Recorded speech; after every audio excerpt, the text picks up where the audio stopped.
TNT 2016. This is interviews, music reviews, and more. This is The Hodder Show. What is up, everybody? We're rolling audio here today on episode 381 of The Hodder Show. I hope you guys are doing absolutely fantastic. Thank you so very much for tuning in and clicking that play button on today's episode of the podcast. I have a really fun episode for you here today with a little bit of a spooky theme as we are heading into the later part of October, the spookiest month of the year, and we are going to start focusing on some Halloween content because here today we are doing an edition of Ask Hodder Anything, but this is the Halloween edition. We are focusing on Halloween related things, horror, paranormal, things of that nature. So if you're into that, you're going to enjoy this. I had a ton of fun doing this. It's a bit of a long one because I had so many questions from my Patreon supporters, friends of the show, and then also, of course, my Discord community. So I'm not going to waste any time and just jump right in. Before I do, I, of course, want to thank everybody for their support on last week's episode of the show, my chat with C.M. Peters, author and co-creator of Baseline Feed. It was a really great episode. Go check it out if you have not, because Sam definitely deserves your support, and so does Baseline Feed, who are absolutely killing it with their pre-season right now. So go ahead and check them out. With that, we are ready to roll into this episode of Ask Hodder Anything, the Halloween edition. Let's get spooky.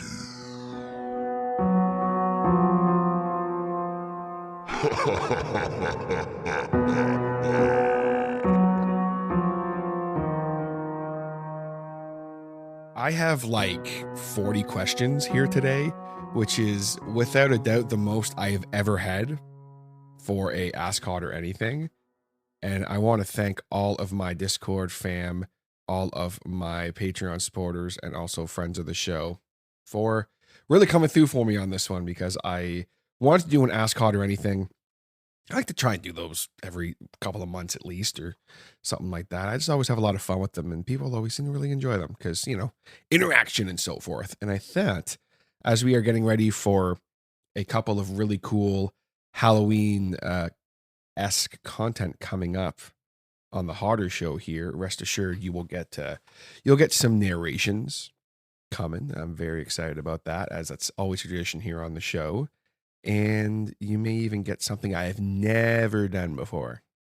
I'm very much hoping I can make it happen with a guest doing a watch along of something. So that's all I'm going to say for right now. Hoping we can make it happen because it would be a lot of fun. But you have entered my domain here today because you want to hear what people have asked me. So let's jump in head first here.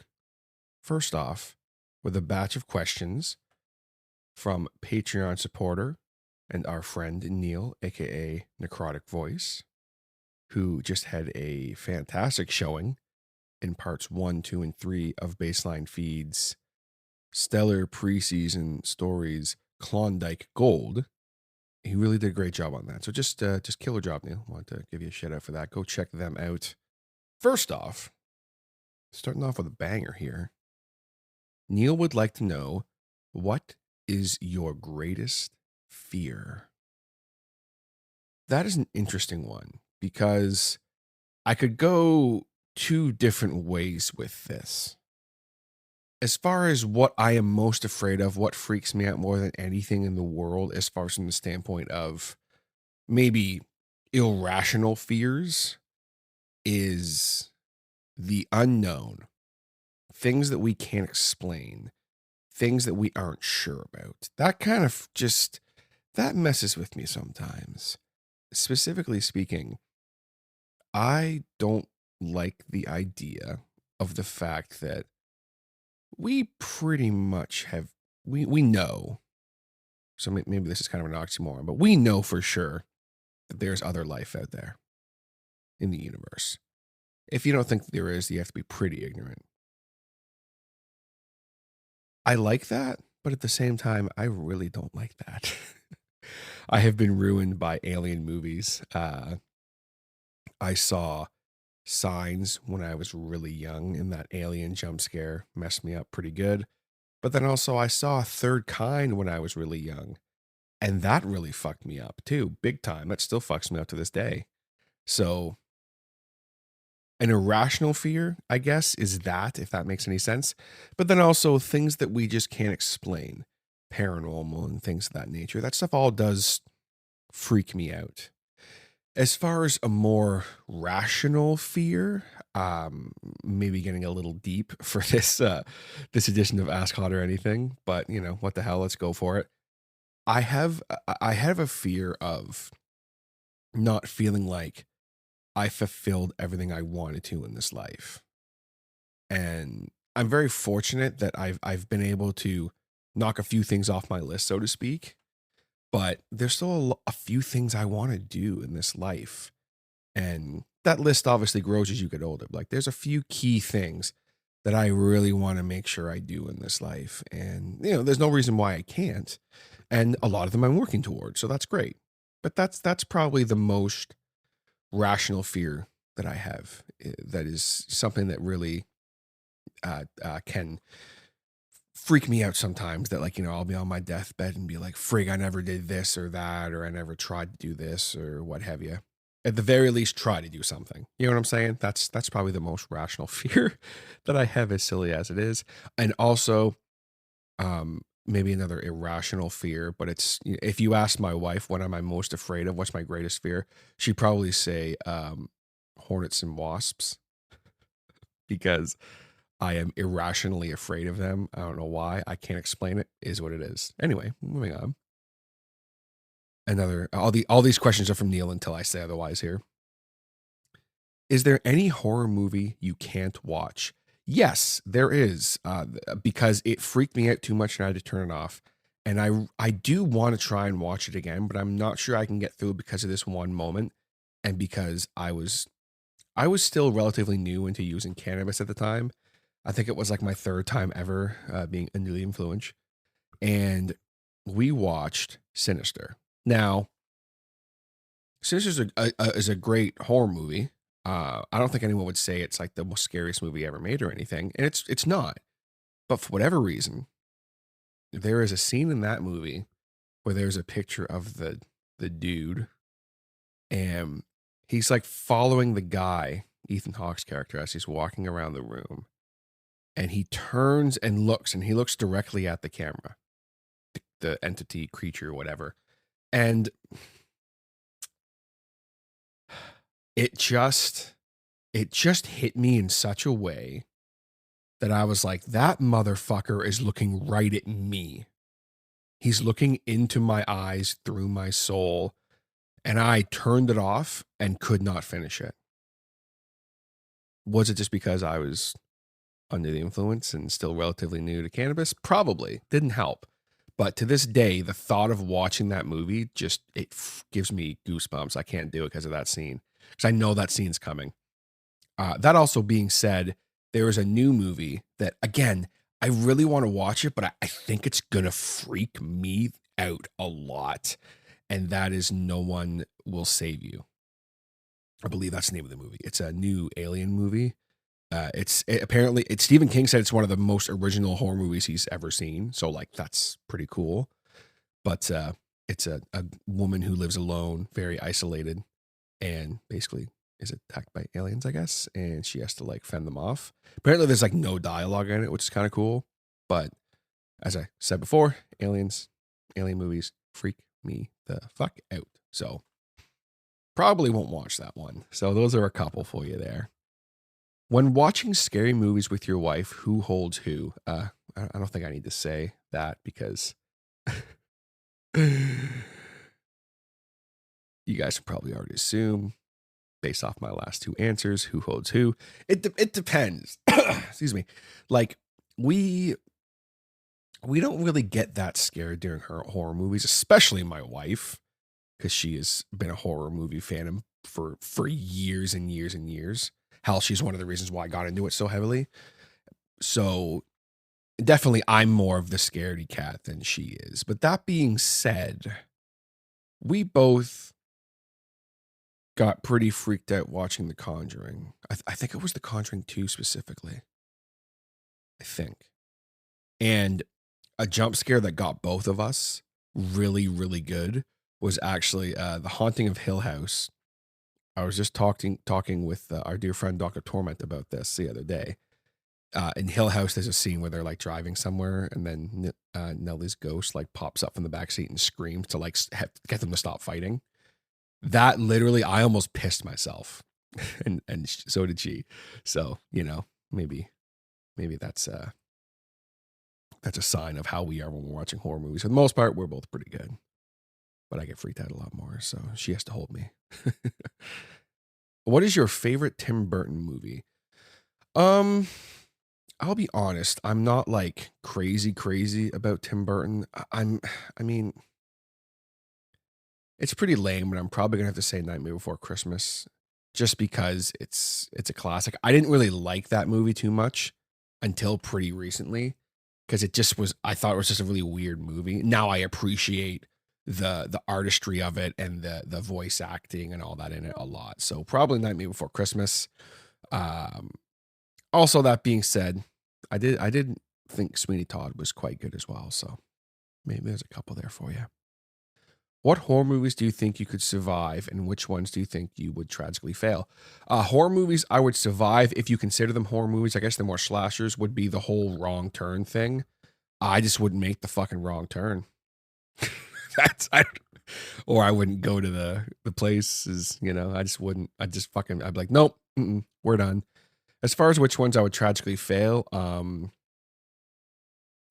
there's two. Number one would actually be the 1408 universe, because I don't know if I would have the mental strength to get through that the way he did. And also, I'm gonna say probably like, I'll go classic. I'll say Nightmare on Elm Street, because there is no way that Freddy wouldn't come for me in my dreams, because I have very, very vivid dreams already. So yeah, he'd have a good time just absolutely fucking me up, I'm sure. I would just request that he kills me in a really like creative way, and then he says something fun afterwards, like welcome to prime time, bitch. Something like that, I think that'd be a lot of fun. He can take a microphone and like shove it like down my throat and have me choke or something like that, and then be like, are you on the air, bitch, or something like that. Like, I don't know, that was terrible, but you guys get what I'm going for. What's your favorite scary movie? I love 1408. I've talked about that before. I think that was one of the best movies I've ever seen overall. Is it a quote unquote scary movie? I don't know. I'm gonna be honest with you, as far as movies that really, really, really have stuck with me.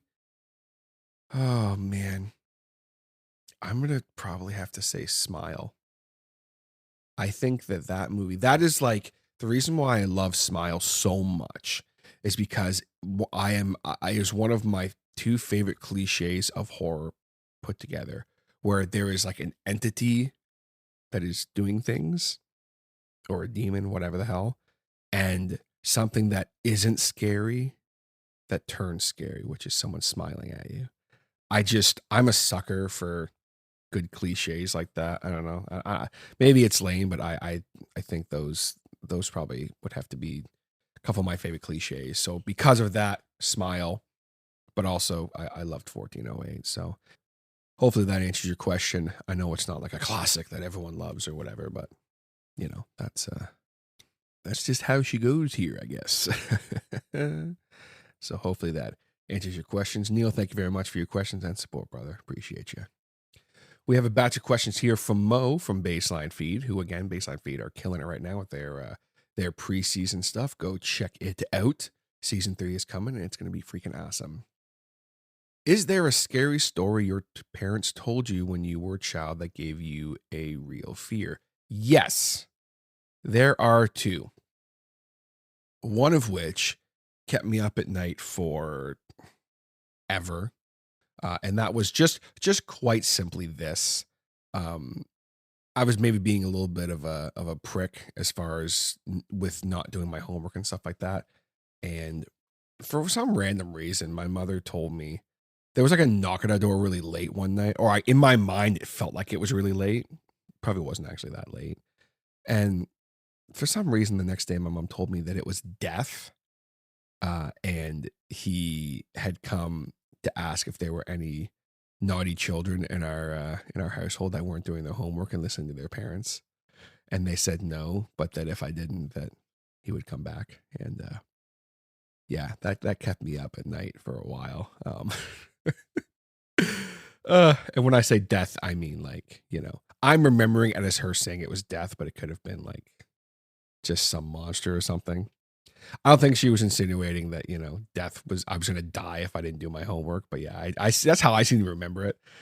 The other one was kind of a similar situation, but it was the big bad wolf. And for whatever reason, up until I was like in my late teens, I had this totally irrational fear of, I think it was like, there was like something on our roof one night.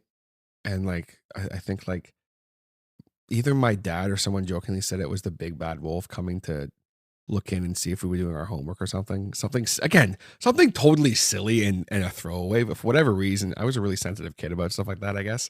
Well, yeah, obviously. Still am as an adult. Whoop, whoop.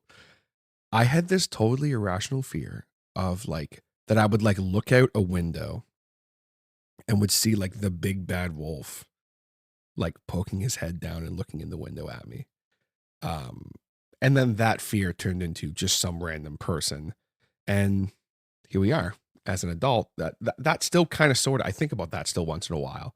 So those two stories really gave me a fear. I'll throw this in too real quick. It wasn't my parents who told me this story, but there was a story that I actually narrated last year, on the family friendly episode of the Halloween special for the Hodder Show. And there was a story called oh my goodness gracious, what's the name of the damn, like the name of the story, I think it's clap once for yes, clap once for yes. Yes, clap once for yes. Sorry, I just wanted to clarify that, guys, because I couldn't fully remember the name of it. Figured I'd just look it up real quick. I was told that story around a campfire. And then this is when I was a scout, but I was a young scout. It wasn't like we were called Cubs. It was a little different. So then that night, after we were told the story, I was already kind of freaked out about it. The whole concept that, out in the woods, you hear clapping and shit, and it's like some demented creatures or something. So then in the middle of the night, the older kids just started randomly clapping for no reason. And it just, oh my God, it just wrecked me. I did not sleep for days. So yeah, there's a couple there for you, Mo. Do you have Mischief Night in Canada? And if so, do you have a fun memory? I believe we do. I never participated in it, mostly because where I lived, I was out of town. So like the only friends I had around, we just didn't really get into mischief and stuff like that much. We would, have fun and make jokes and stuff. Halloween was always very fun. And that whole week of Halloween and stuff was always very fun in my household, but we just never really got up to pranks and mischief and vandalism and stuff. I just never really got up to that kind of stuff. I think one time, if I remember, we being my friends had permission to like TP a tree or something. I seem to remember vividly, but we had permission to do it. So I mean, it's not really the same thing. So maybe I want to say it was either my parents with one of our trees, or it was one of my friend's parents. I feel like maybe they're just trying to be proactive and be like, oh, well, if we just get it out of their system, they won't want to go TP a house, even though we wouldn't anyway. But anyway, so yeah, hopefully that answers that question. I would love to hear some stories from you about Mischief Night, though. So be sure to share those with me. Did you swap costumes to hit houses double? I did that once, but again, this is just the kind of kid I was. Again, because of where I lived, trick or treating was a very it was a very formal affair. You know, I always had my parents with me. We generally always just went to places of people that we knew for the most part, and people knew my parents. Um, so the only time I did a double hit was there was friends of ours who lived just down the road from us, and they had a ton of candy this year, and they had full size candy bars, which is like that's the way to be. And apparently, they had told my mom that, hey, if later on you guys want to hit us back again, you know, feel free because we have a ton of candy. I don't think we're gonna get through it all. So, but we ended up putting on new costumes just because, like, I think like I literally put on a sheet and dressed as a ghost, like just so it felt like we were at least putting a little effort in. So technically, I did it once, but I didn't do it like, you know, in a sneaky way or anything like that. Have you ever played creepy Halloween games like Light as a Feather, Bloody Mary, etc.?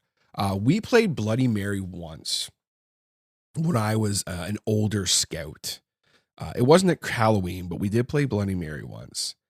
And oddly enough, we didn't see anything, but the candles we had lit, we had this one big candle torch like thing lit, and it ended up going out right at the end of like the whole Bloody Mary thing. And the guy who was doing, like, we took turns doing it. We would like leave the area and the person would go in the bathroom and do it. The candles that were going, he ended up literally like after they went out, he ran out of the room screaming and crying, and that put the end of that. Because then people heard it and were like, "Yo, what the fuck is going on in here? What are you little pricks doing? Why is this person crying?" It's a guy, we were playing Bloody Mary and the candles went out. And then now looking back, actually, the scout leader, who was not that much older than us at the time, like he was like in his like 20s. He was like, okay, well, don't do that again. Like now looking back, he was like, yo, what the fuck? Did these guys just like summon a demon or something? So yeah, hopefully that answers that. Mo, thanks so much for the questions, man. Sorry I didn't have more insight to some of them, but you know, c'est la vie, I guess, is what it is. Thanks very much. I appreciate you. Also for being a patron as well, my guy. We have some questions here from Doozer Pindin. First off, he would like to know if you could choose any horror movie baddie to play, who/what would it be and why? I'm going to give you two answers. The first is going to be Jason, because Kane Hodder, TJ Hodder. I mean, come on. I know it's a really lame reason, but I think it'd be really cool to portray Jason. Even though I'm not like a huge fan of Friday the 13th, I still like really appreciate it for what it is and everything. And I just think it'd be really fun to play that character because you can kill teenagers. And who doesn't want to kill teenagers? Am I right? No. Yeah, anyway, moving on.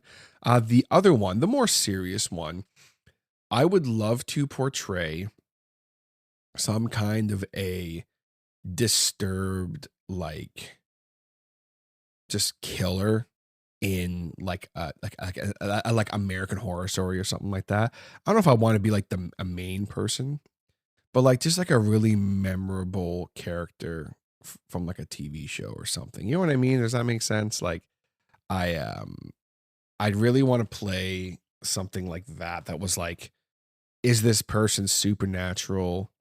Maybe not, but they are definitely super fucked up and disturbed. That's kind of what I'm thinking when you ask that question, where my mind goes. So Jason, as far as like a traditional one, and then what I would really like to do. Yeah. Also, playing like the boogeyman spirit would be fucking awesome. Just throwing that out there as well. If it's not too personal, when have you been the most scared in your life? So immediately, What comes to mind is a story that I'm going to touch on a little later on because it has to do with a supernatural encounter that I had. And that's probably the most scared I've ever been in my life, hands down. But I will get into that in a little bit. So I'll give you another one. Let me think. As far as when I was okay, I got one for you. So this is actually really recent. This is the most scared I have been in recent memory, but it didn't have to necessarily do with anything in particular. Okay. Actually, I'll give you two. One was when I was trapped in an elevator at work. That sucked. And it wasn't so much, I wasn't scared right away. It was like the last 10 to 15 minutes was, I haven't been that scared in a very long time because the fire department couldn't get the doors open. And there was that little bit of like, bro, what if like they can't get it open and I die in here? Like that thought crossed my mind and I was terrified for a solid few minutes until I heard the clunk and the door started opening. And then I ran out of there. And I was good up until that moment. As far as something really recent as well, actually, that actually inspired a story of mine. I had a nightmare that was the most horrific and just vivid nightmare I have ever had in my life by a lot. And I woke up from that nightmare almost screaming. And I was sweating. So I've never woken up from a nightmare this freaked out and sweating so much. I literally went to the bathroom. The only reason I didn't throw up was because there was like nothing in my stomach at the time to throw up. Like I was like, just, or else I probably would have thrown up. It was just, yeah. And that nightmare actually, pretty much word for word is covered in my story, Hell is But a Great Machine, which you can go check out on my Reddit account. If you go to the Dread Files Reddit account, it's on there. Hell is But a Great Machine. And if you are a patron, you can check out episode 20 of Tapes Trepidation as I do a full narration of that story and cover it pretty much in extreme detail. And it wasn't so much the fact that the dream itself happened.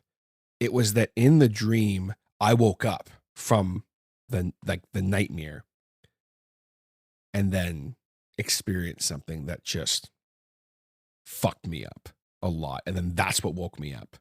So yeah, that's yeah, hopefully that answers your question there for you, dudes. As far as his next question here, oh boy, this is gonna get me some heat. What's your most controversial horror movie opinion? I have 3 I'll share with you. Let's do this. Number 1, I don't like Chucky all that much. Him as a character. The Child's Play movies, just not that much of a fan of them. It is what it is. Some people, actually, I've talked to a lot of people who don't like them. So, maybe that is what it is. Number 2, I don't think Michael Myers is all that impressive. He's cool, but I think that Jason or Freddy could just fuck him up any day of the week. My opinion is what it is. I enjoy the Halloween movies to a just, and like, he has a cool look and everything. But as far as like the fact that it's like, oh, like he's this, oh, he can't die, he's this supernatural thing. I'm just like, meh, it just, I don't know. Doesn't do anything for me. Him as a villain. Cool. Bad respect. Just meh. But my most controversial one, and I know this is going to piss people off in my Discord. I do not care for Hellraiser. I do not care for Hellraiser. I have tried to sit down and watch it on several occasions, and I just can't do it. I don't know what it is. Maybe I need to have some context. I don't know, but I think I got like 15 minutes in two separate times, and I was just like, this is just weird. This isn't, and it didn't do anything for me. It didn't draw me in. I was like, I don't give a shit about what's happening here. So I turned it off. And I know that a lot of people love Hellraiser in the Discord, so I'm not trying to piss you guys off. I think that cool design, a cool character and everything, just I don't know what else to say. Just doesn't do it for me. You know, that's the great thing about opinions. You know, everyone has one. So there's a couple there for you. What is your most and least favorite Halloween movie, and what's your most and least favorite Halloween baddie? Well, as far as my favorite Halloween movie specifically, I listen to me. I know I just said I'm not a big fan of Michael Myers, but I do really enjoy the Halloween movies. I did really, let me think about this. I did really enjoy Trick or Treat. I thought that was really well done, and I love the character of Sam. Is Sam my favorite Halloween baddie? Probably. I just his design, everything. I love everything about him. I guess All Hallows Eve. You know, Art the Clown. I mean, come on. That whole series is freaking just yeah. It's a lot. But I do I do enjoy Art the Clown, specifically more his design, I think, than anything. He's a really great twist on the whole clown thing, you know. He's great. As far as least favorite, I don't like Hocus Pocus. I know it's not like a horror movie or anything, but I don't like Hocus Pocus all that much. And my wife loves Hocus Pocus, specifically Hocus Pocus 2. I thought that was just, I was like, what the fuck is this? I just, yeah, it was pretty lame. The first one's not terrible, but the one that came out, I think it was last year, that was like, holy shit, what the hell is that? So are the Sanderson sisters my least favorite Halloween baddie? I don't know. Let's go ahead and say that. I can't really think of a Halloween baddie specifically that are only like Halloween based that I can think of other than that. Sorry, I don't have a better answer for that, dude. That's all I got, really. I guess Michael Myers, but like I like the Halloween movies, but I think Michael Myers himself is kind of meh. Take that for what you will. Also, real quick, shout outs to Hubie Halloween with Adam Sandler for being surprisingly a really fun Halloween movie that isn't like, it's a family movie. So, you know, well, it's family, it's PG-13, but it's a family movie. What is your most and least favorite horror movie death? My least favorite horror movie death of all time are basically anything from the Final Destination series of movies. And the reason why I say that is because I can appreciate what Final Destination is. And I mean, the first one with the whole log through the windshield. I mean, that has fucked up a whole generation. So they don't really get the credit they deserve, I think, for how much they fucked people up. But some of them are so like, just, it's like, really, this is what we're doing. Like, I think it's 2. Whichever one is at the race port, and like the car wheel just happens to fly off and kill the one girl, and then the building like collapses around them. It's like there's all these series of events. Like, I do understand the logic behind it all. I'm just like, bro, like, really? As far as one of my favorite movie deaths. Let me think about that for a second. One that stuck with me. I can't remember what it was from, and it's really pissing me off. But as far as one that like fucked me up, because at the time I had longer hair, and it was what the hell was it from? I can't remember for the life of me. Maybe you guys don't know. Maybe you'll know, dudes. I don't know. But there was a scene where this woman is like, she's putting stuff in the garbage disposal, and her hair gets caught in it, and it like pulls her scalp off, and then it like pulls her in and breaks her neck. For whatever fucking reason, that one really stuck with me. Pretty much any of the kills from, you know, the deaths from Smile really stuck with me. There's one there's one I have in my brain. I'm trying to like articulate properly here. I'm trying to like, you know what? I'll scratch that. I'll give you another one. Maybe I should have thought about this a little more, but whatever. Anyway, I'm trying to do this off the cuff and just have some fun here. The death in Haunting of Hill House, in which, well, I don't want to spoil anything, but there is a death in that movie where the person who dies, they technically commit suicide, but they don't really know what they're doing. But and I know this isn't technically a horror movie, but the realization when they die and the way they die and everything and how they're kind of tricked and stuff like that, just really, that one stuck with me. And if you watch Haunting of Hill House, you'll understand when you see it what I'm talking about. But I'd love to hear your favorite horror movie death there, dudes, because I'm sure the second I turn this off, I'm going to think of like 10. But those are a few that stick out to me. Last question here from Dews Opinion. If you could visit any horror movie world, which one would it be and why? Also, an addendum from our friend Dr. Torment. And why is it Nightmare on Elm Street? It would not be Nightmare on Elm Street. Fuck that. No way. I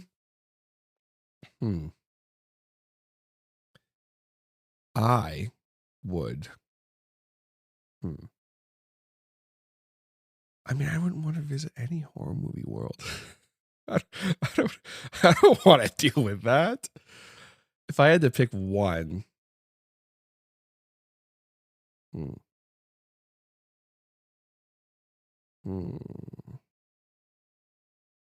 Listen to me again. Probably going to say the Halloween universe because I just wouldn't stay there on Halloween. I'd just leave. I'd be fine.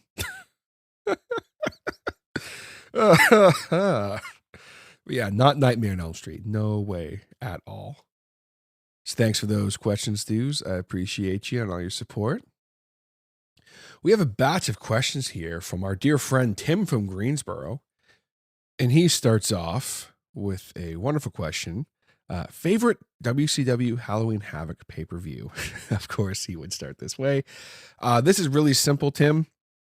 That is Halloween Havoc 1996, strictly because of the match between Dean Malenko and Rey Mysterio. Fantastic, fantastic match. As amazing as 97 was with Eddie Guerrero versus Rey Mysterio, you know me, Dean Malenko's my guy. And that fucking powerbomb end, let's go. Next up, he asks, have you ever seen a ghost? So this is interesting because I have actually seen several ghosts, and I've talked a lot about it on the show before.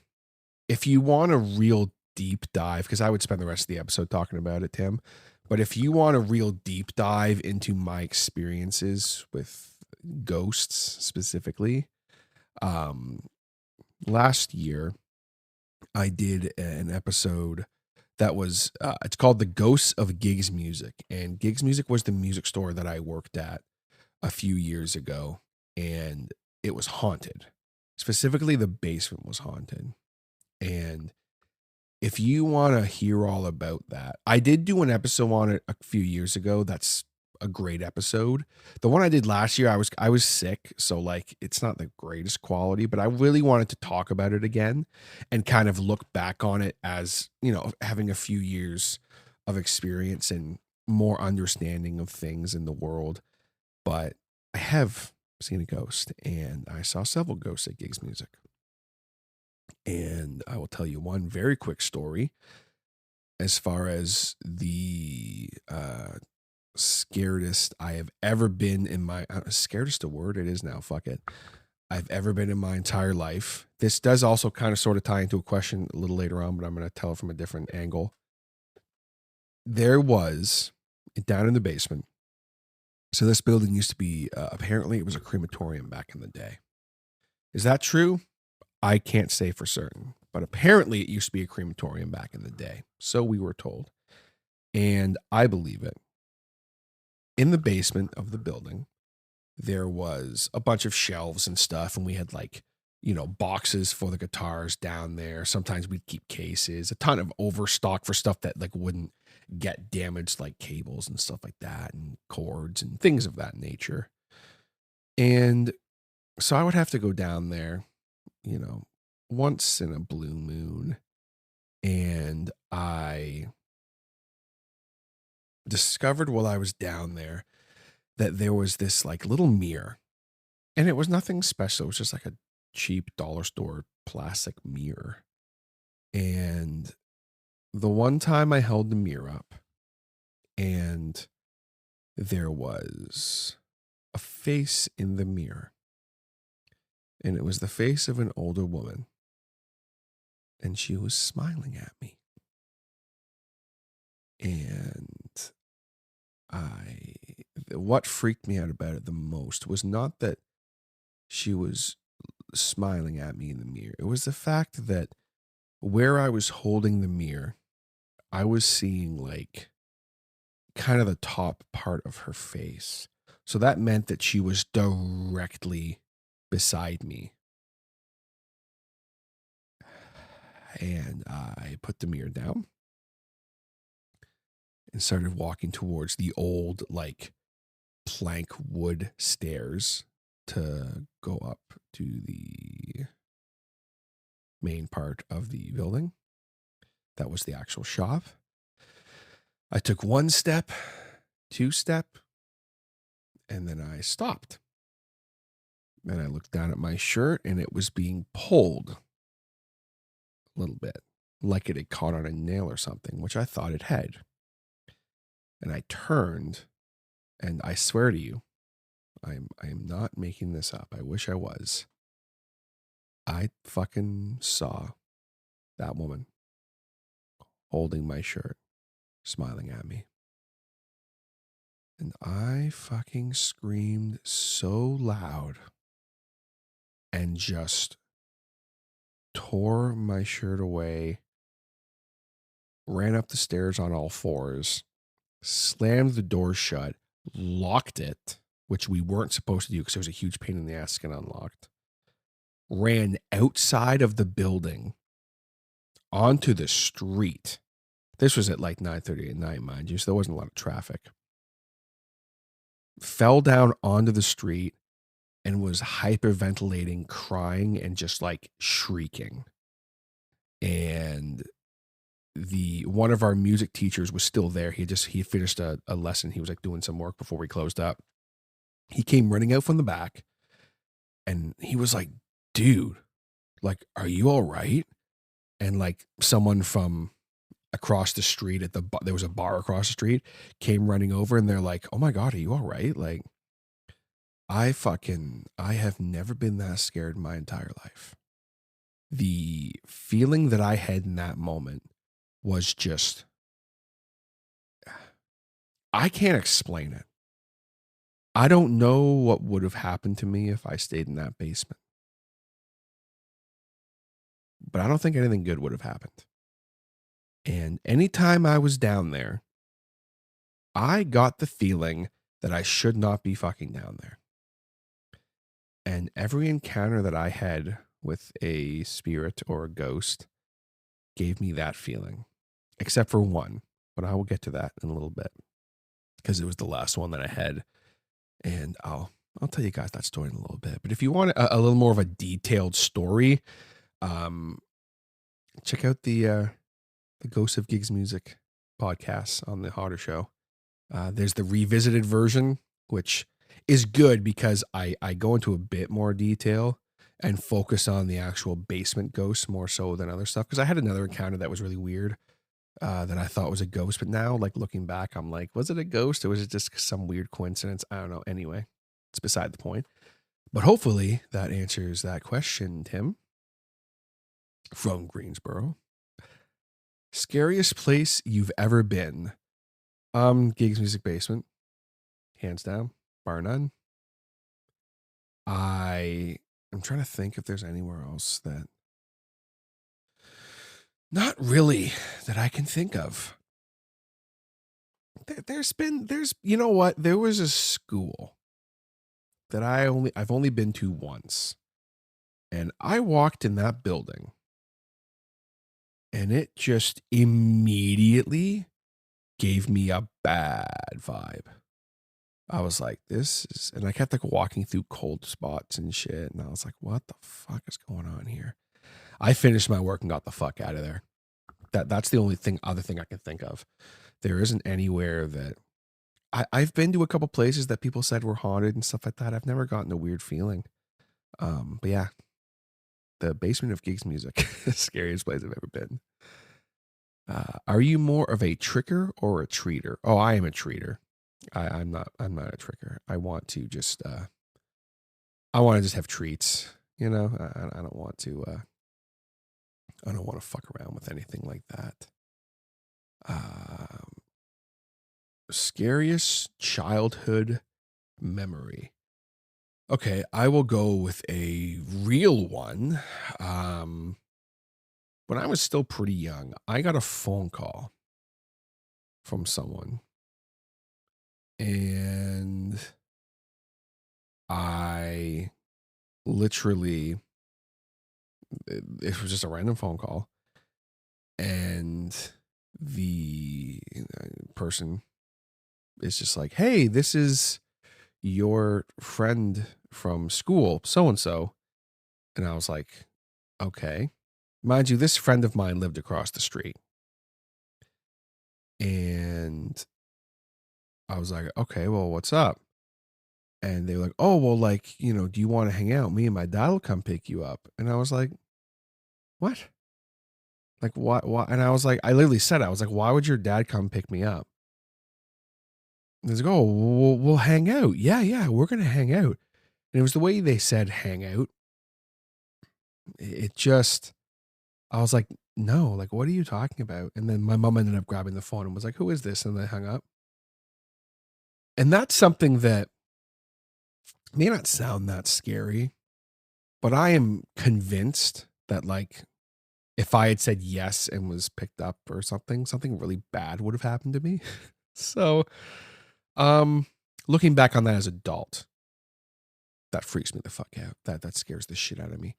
As far as, you know, a pretty irrational one, I watched The Third Kind, and that stuck with me to this day. That has stuck with me. That movie fucked me up really good. So, yeah, hope that answers that question. Last but not least, from Tim from Greensboro, would you go to McCamey Manor? If you guys are not familiar with McCamey Manor, it is a haunted house attraction, which is a survival horror style of thing. It's kind of like the pioneer in the extreme haunted house attractions. It is basically, you have to sign a waiver, and it gives the staff permission to literally, like, psychologically and physically torture you. You can have bones broken, teeth removed.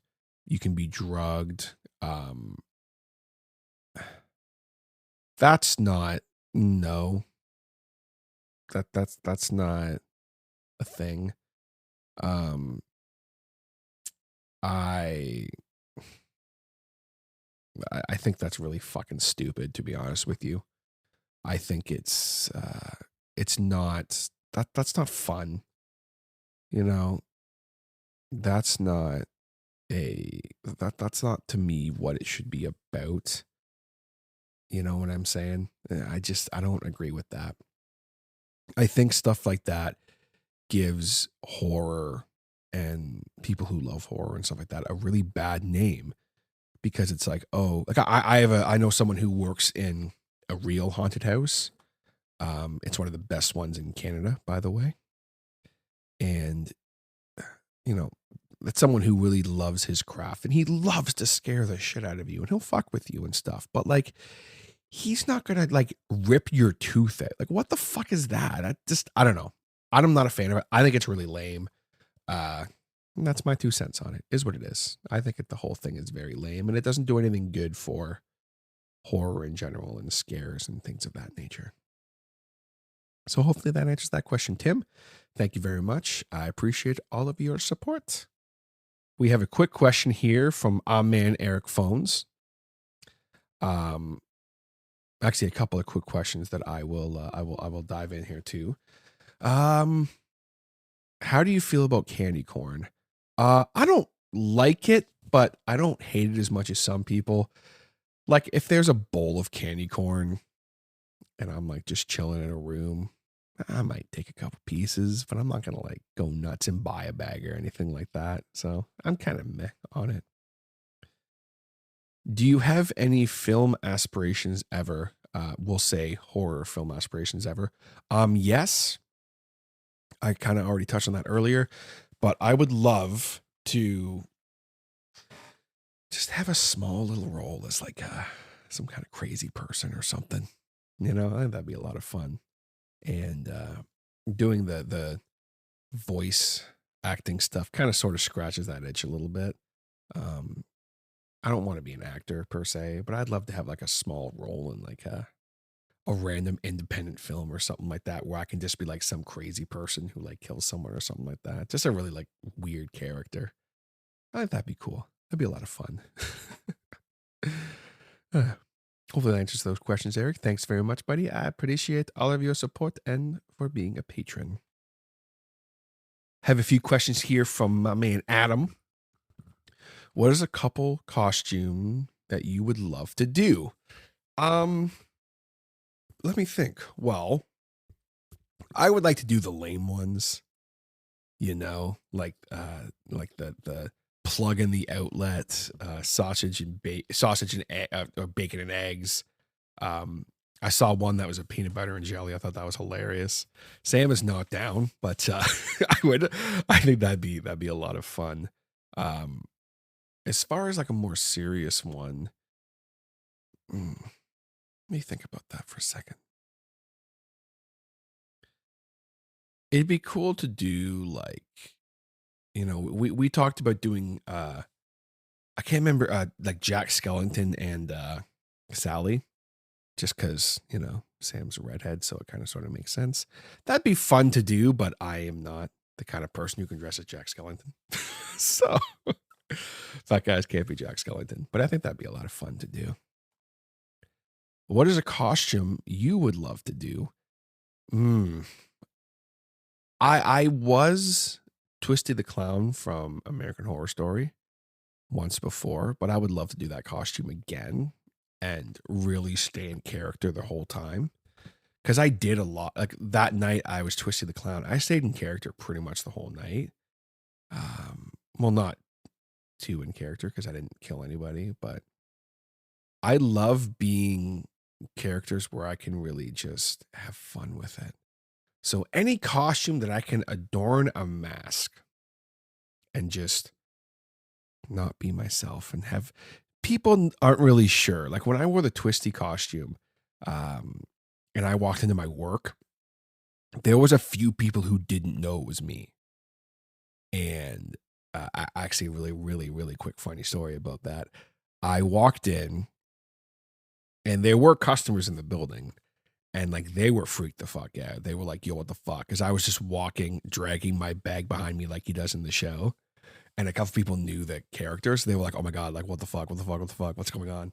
And they let me into the back of the, all the Tim Hortons of the building. Because one of my friends was working and he was in the freezer getting stuff ready to bake. So they were like, dude, go fuck with him. So I literally he had headphones on. So I opened the freezer door very quietly and closed it. And I just stood there. And he was doing his thing. And it took a good 2 minutes for him to realize I was there.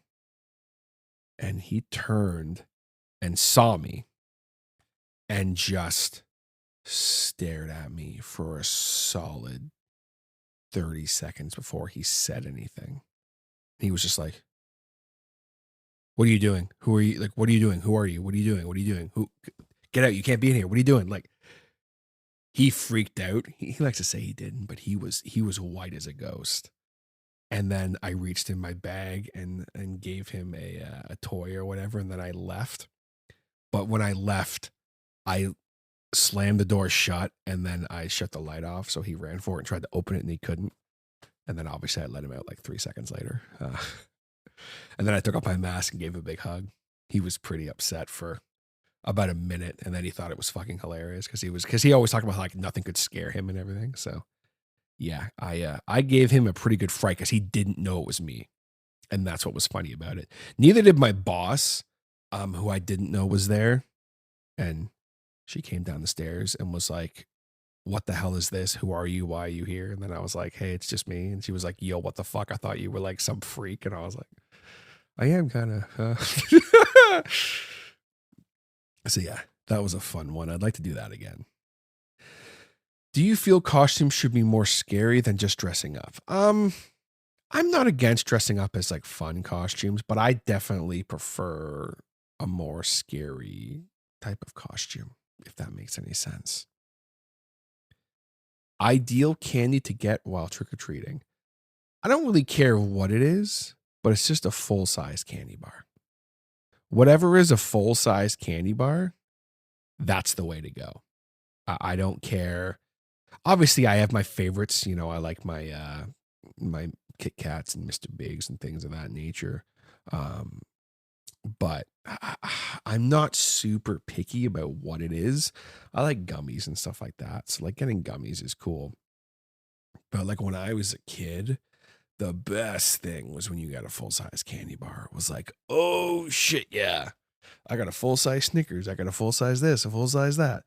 That was the way. That was just any house that did that were just the freaking MVPs for real. So, yeah. Hopefully that answered that question, Adam. Thank you very much, buddy. I appreciate you. We have a quick question here from Rose that is a really good one. Do you like jump scares, body horror, or psychological horror more? That's interesting because I'm not really a huge fan of jump scares and body horror. I'm definitely more a fan of psychological horror. I definitely atmospheric horror, psychological horror, suspense-based horror. I do enjoy a good jump scare. Like I keep mentioning the jump scare from Nellie in Haunting of Hill House. That's one of my favorites probably because it really got me and it like made sense. But as far as like movies that just rely on nothing but jump scares, I'm like, eh. Or movies that just rely on gore, like I'm kind of meh on, which is interesting considering I am, a fan of horror and do a horror podcast and stuff. I'm not as much of a fan of body horror. It's just, I'd much rather have to think a little bit or be caught off guard by something someone says or seeing something that is happening like subtly. That kind of shit gets me really good. Again, that's why I love Smile so much. because yes, there are a couple jump scares, but like it's very psychological, and like, the fact that these people are just smiling at you, and it's not quick. It's just, they're just looking at you and they're smiling, and then it suddenly gets more. And then next thing you know, they're fucking dead. And it's just, yeah, I'm a big fan of that. And also from the standpoint of like stories and uh, podcasts and stuff like that, I definitely prefer that as well. As far as, all the squishy sounds and stuff like that, I can appreciate them, but like, it's not my thing. And that's changed, I'd say, over the last year. I used to be really, really love that. Like, looking back on, like, say, like the Grey Rooms podcast, for example, uh, Jason was so great with his sound design and his squishy sound effects and stuff like that. Like, it was awesome. But like, do I prefer stories that don't rely on that? Yes. And furthermore, I really like stories, especially from the narration standpoint, that don't rely too much on sound design. Not saying I don't love audio drama, horror, and things of that nature. Obviously, I freaking love that. But for me personally, I find I'm more of a fan of stories that just kind of let the story and the voice actor, narrator, whatever you want to call it, kind of just speak for itself. Maybe a little bit of sound design, maybe a little bit of music thrown in there. But I feel like, if you have, say, a scene where the narrator's describing something that they're doing, like, oh, I'm getting in my car, and then you hear a car door open and they get in. Sometimes that can be cool. Sometimes it can be kind of putting a hat on a hat. you know, that's just my opinion. That's something that, as time is going on, I'm realizing I'm more into the subtleties. And I think that also goes for movies as well.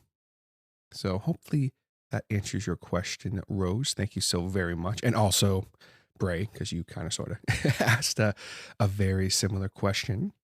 Thank you very much for all the support, Rose. I appreciate it very much. Speaking of Bray, I do have, Bray, the questions that you ask, I kind of sort of already answered except for one. So I want to dive into this head first here for you. Bray would like to know, what is the worst candy ever, in my opinion? This is a really quick, simple answer, buddy, but I'm going to talk about why a little bit.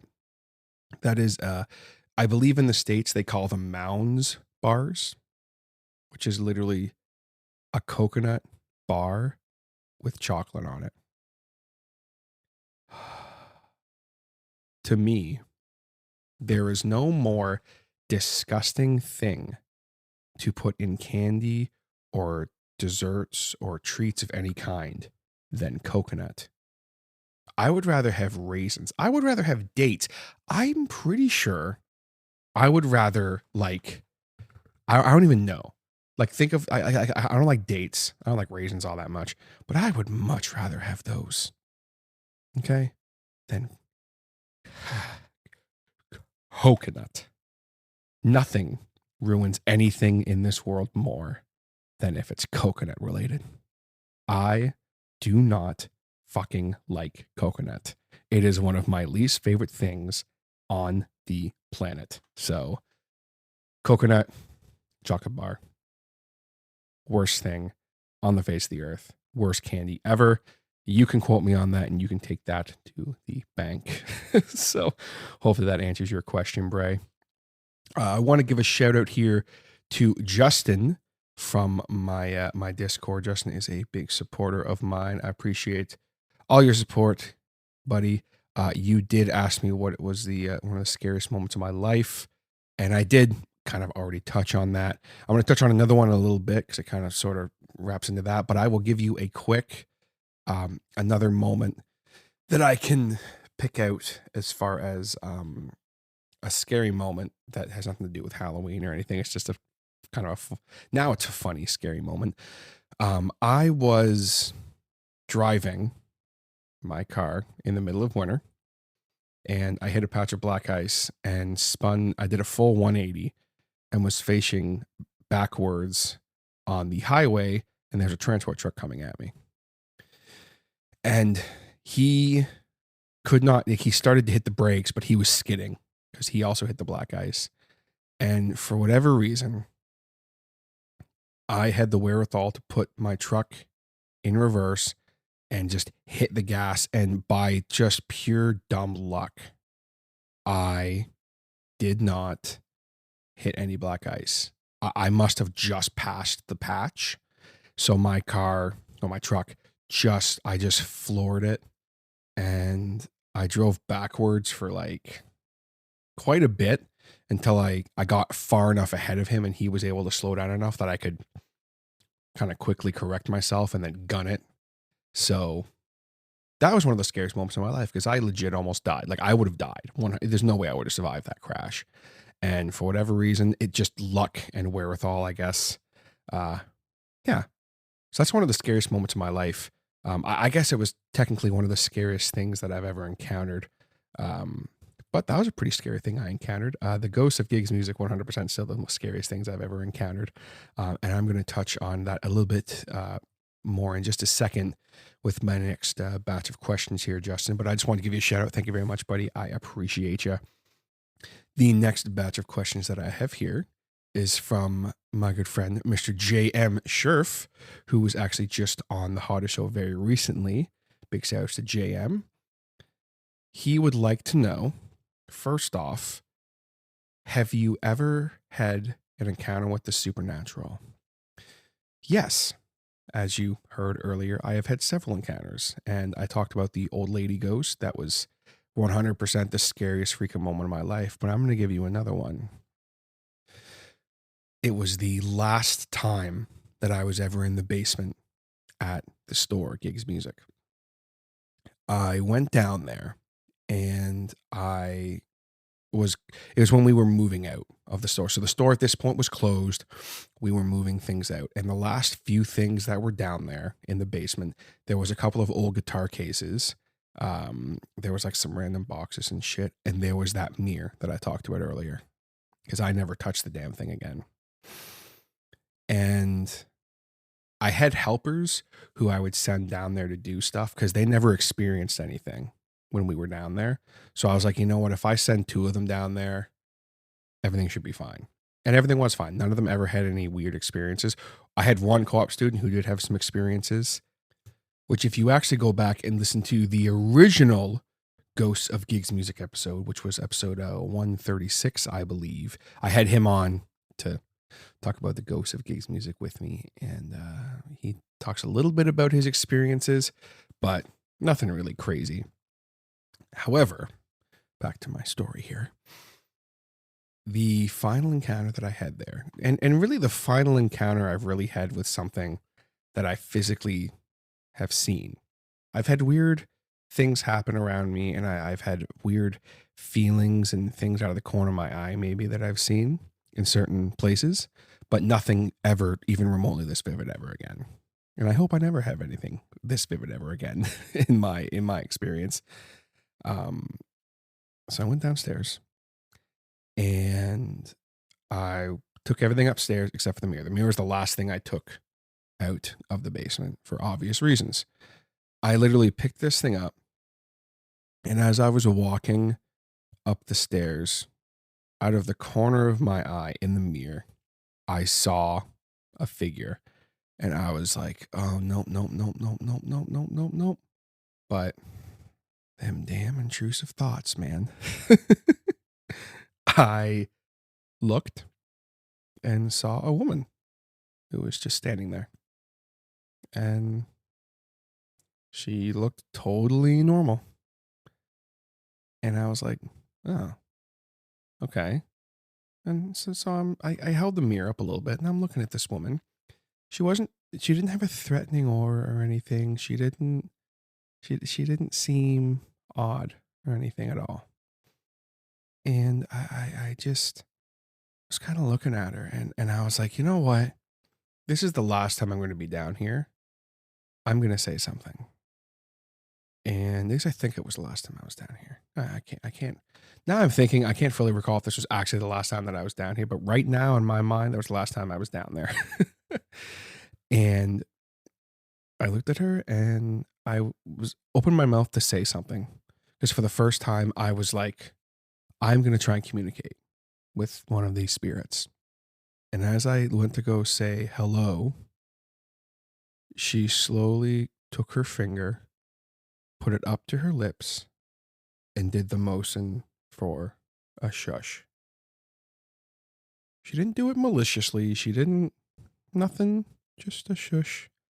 And I fucking ran up those goddamn stairs so fast. I slammed the door shut, locked it once again, which again, I stress was a huge pain in the ass to unlock the door. I took that fucking mirror and I put it in a box and I don't know what happened to it. I don't think the mirror necessarily had anything to do with the paranormal situations that happened. I think it was just the basement. But that was the last real encounter that I ever had. And that one kind of makes me wonder sometimes still. It makes me wonder because I'm like, dude, what did she mean by that? Well, what did she mean by, the shush? The shush. What was that? What was that all about? And that kept me up for a while thinking about that. So there's a good encounter story for you there, JM. And obviously I have touched on a couple already earlier, but yeah, Ghost of Gigs Music, man, I'm telling you, if you want some more good content for the Halloween season, go check out episode 136 of the Hodder Show. I think I did a rewind of it not too long ago.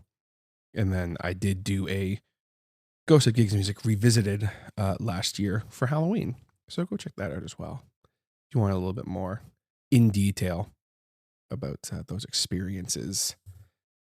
Next question that I have here from JM is my first horror movie experience. So this one's interesting because I didn't know really what a horror movie was.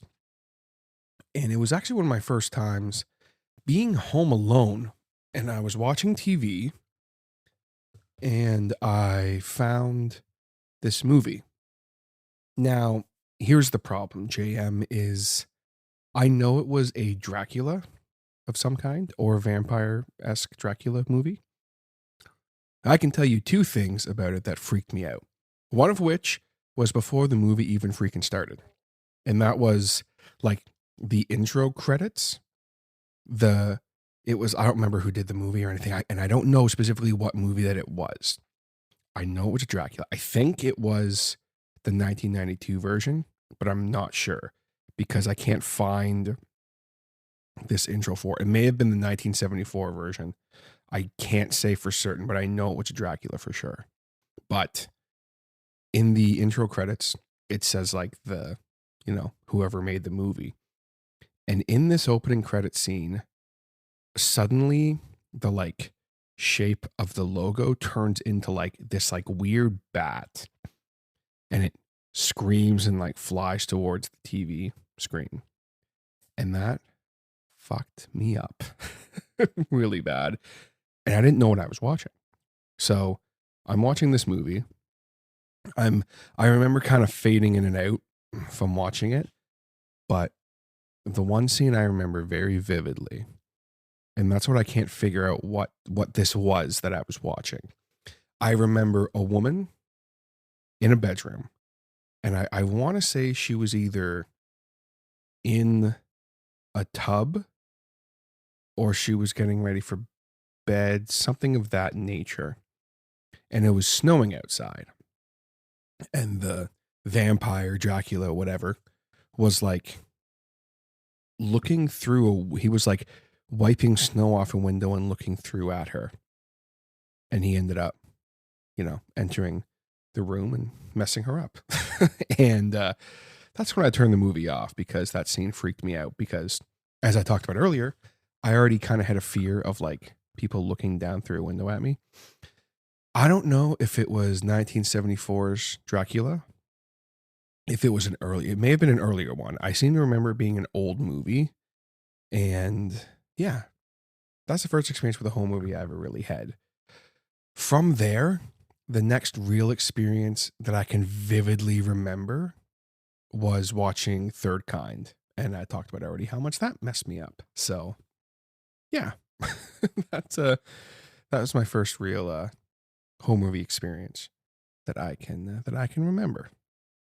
As far as the horror movie that kind of got me back into, well, not got me back into, but got me into horror as much as the podcast world really is what got me back into it. It was actually the Conjuring series that got me to really appreciate horror movies and the horror movie genre. So there you go. Last question I have here from JM. Favorite music to listen to during the Halloween season? Aside, of course, from the wonderful back catalog of JM Scherf that I have been listening to, specifically the Grey Room soundtracks, and some cool stock music JM has as well. I don't really I like listening to just random dark instrumental music that I find on YouTube or on Spotify. There's a lot of cool stuff out there. I'll sometimes I have really been enjoying listening to my podcasts. You know, obviously goes without saying, I ingest a lot of horror podcasts around the year normally, but especially at Halloween. So, and then obviously listening to music about Halloween, but specifically instrumental stuff, creepy stuff. That's what I really, really like to listen to around this time of year. So hopefully that answers that question, JM. Thank you very much for your questions and also for your support. I appreciate you very much, buddy. Last but not least, here on the Ask Hodder Anything Halloween edition, we have a couple of questions from our dear friend, the good Dr. Torment, who is absolutely slaying right now over on his YouTube narration channel.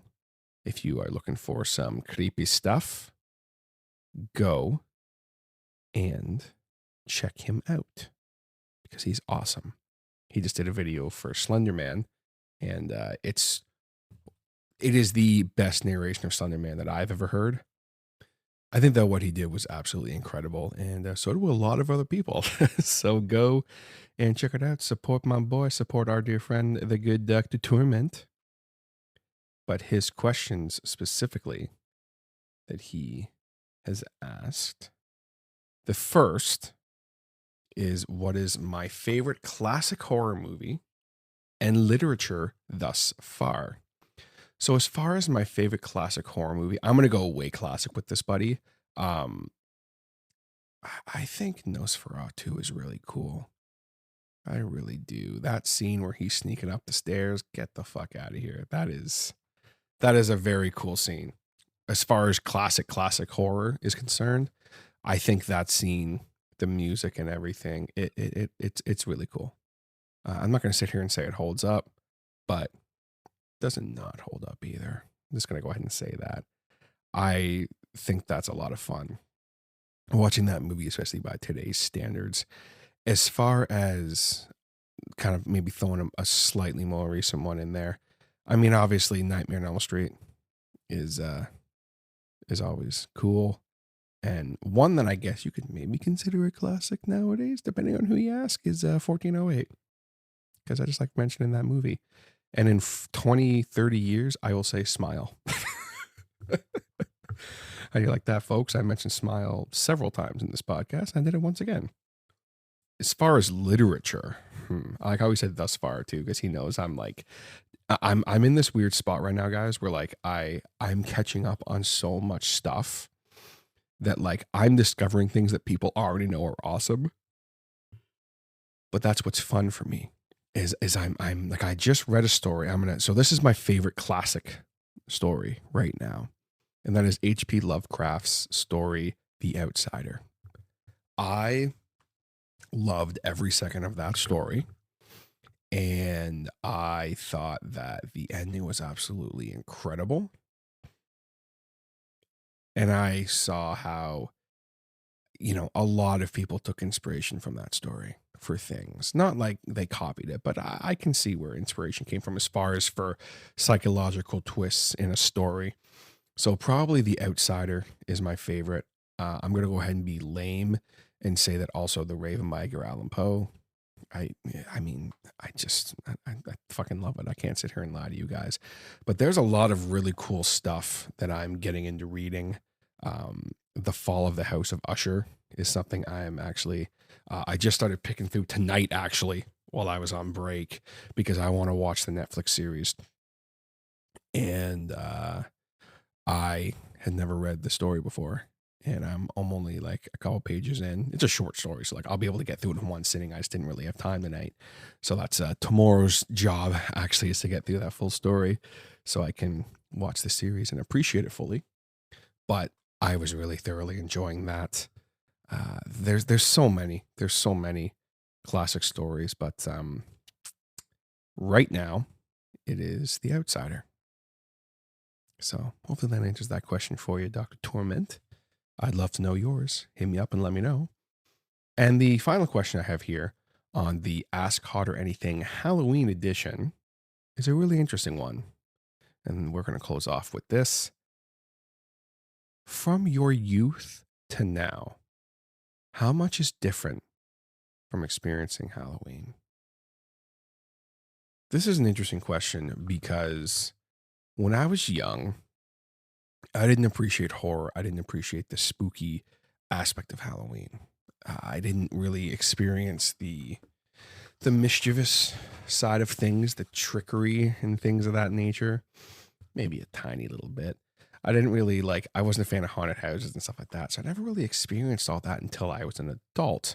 Now, I love all aspects of the decorating, going to haunted houses, just having fun with spooky content and horror content around this time of year, sharing my own spooky content and horror content. I just, obviously horror has become a real love of mine, and it's a love that has really blossomed late in my life, which is, again, it's very funny because I don't really know where it came from. I don't know why it took so long to develop. I think I had to, I guess, just to develop it at my own pace and appreciate it at my own pace. And now it's really made me love Halloween in a whole other aspect. The fun part of being scared and embracing the fear of things is something that now, again, as an adult, I love and appreciate every single second of it, because there's a lot of bullshit in the world and there's a lot of negativity and not so fun things going on. And I think that's why I love horror so much, because it really distracts me and it really pulls me out of everything, especially creating horror and narrating it and things like that. It brings me this weird inner peace because I'm taking any darkness that's within me and I'm expelling it into these just absolutely crazy, fantastical things. Because you can be whoever you want in the horror world. You can do whatever you want. There is no limit. If you want to, and if you want to write a story about a killer fridge, you can do that. Might be a little weird, but you can absolutely do that. If you want to dress up as a killer crock pot, you can do that. You can do whatever you want. And it's a really beautiful thing. And it's a really fun thing. And I'm glad that I've gone through this metamorphosis in my adult life to really appreciate Halloween and horror as much as I do, and continue to grow as I learn about it and, really dive into the history of the horror genre and, learn about it and just grow with it as well in an interesting way. And things like this are a big reason that I grow in the horror genre. And I appreciate all of you so very much for taking the time to not only submit questions, but also listen to this. It means the world to me. Thank you so very, very much. Before I go, I, of course, want to take a second to give a humongous shout out to all of my Patreon supporters, my hotheads. We, of course, have Ronan Komori, aka Mo from Baseline Feed. Thank you very much for the questions, Mo. I appreciate you. Wolf Delta Pi, aka Tanner from Baseline Feed. Eric Phones, actor extraordinaire. Mike Quintero from Shutter Radio. C.M. Peters from Baseline Feed, who you just heard on the show last week. If you didn't check out her interview, be sure to do so, because that was a lot of fun getting a chat with her. Jason Reese from Jaybird Digital Arts, who does all of the Hodder Show logos and graphics and things of that nature, aside from the shitty memes that I make for these Ask Hodder Anythings. So don't think this shitty graphic was done by him, because it was not. He does quality stuff. Terry and Janet Hodder, the creators of the Hodder Show. Brandon Bowden of Bowden Voice. Neil Skarupa from Necrotic Voice. Also, Neil asked some fantastic questions. So, Neil, thank you very much, buddy. I appreciate you. And last but absolutely not least, Mr. Ian Hall. Thank you guys so much for all your support. It means the world to me. If you are listening to this and you enjoyed this episode, be sure to leave a like. Share this episode. Let people know what you thought of it. Comment and let me know what you thought of it. If there's a question in here that you want to answer, please comment, answer, shoot me a message and tell me.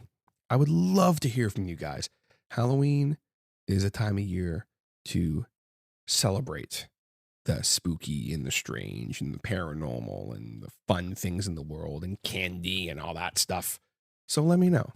Let me know what your favorite candy is. Let me know what your favorite horror movie is, your favorite horror icon, your favorite Halloween costume you've ever dressed as. I would love to hear from you guys about that. You can also hit me up on Facebook and Instagram under The Hodder Show. I also have a Discord where I got a lot of these questions from, which is one of the best ways to keep up with everything that is going on with The Hodder Show. If you would like to join the Discord, let me know and I will send you a link, or you can find the link in my link tree, which is linktr.re. So it's linktr.re/The Hodder Show. Or you can just go to my Instagram, click on the link there, and then it will be there. I know it's a little weird, but it is honestly the easiest way to just have everything as a one-stop shop when people click on links in your profile. You can also find it on my Facebook as well. Or just hit me up and I'll send you a link to the Discord. It's really easy to do it that way. Or you can also search for The Hodder Show on Discord, I believe, and it should pop up. My little community there. And if you would like to be a Patreon supporter, check it out. Patreon.com/The Hodder Show.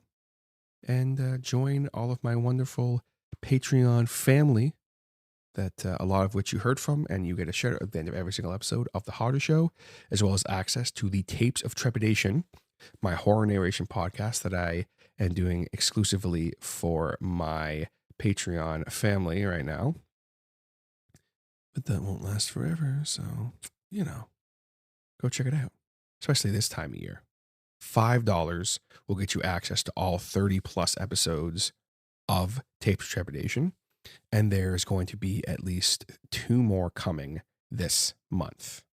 And one of which is going to be really, really, really, really special. It's something I've never done before, and I'm terrified. But it's going to be a lot of fun, at least I think so. And I think I can say that you had a lot of fun here today with me. I hope you did. I hope you have a wonderful rest of your day. And I will catch you next time right here on another spooky edition of The Hodder Show. Take it easy, guys.